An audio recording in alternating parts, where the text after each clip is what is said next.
Mababang sahod, mahaba ang oras. Minsan ang respeto parang bawal hingin.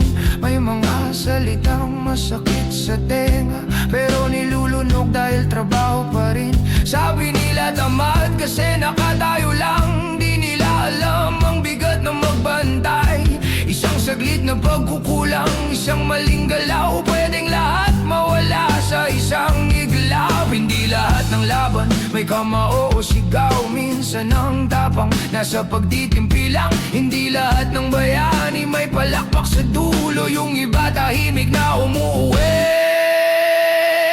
Ako ang gwardiya sa dilim at liwanag, habang tulog ang lungsod, nagbabantay walang pagod.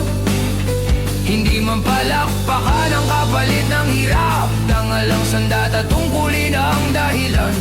Ako ang gwardiya, tahimik na bantay. Hindi basta nakatayo, may pinanghahawakan. Kahit maliitin, kahit di pansinin, tatayo pa rin hanggang matapos ang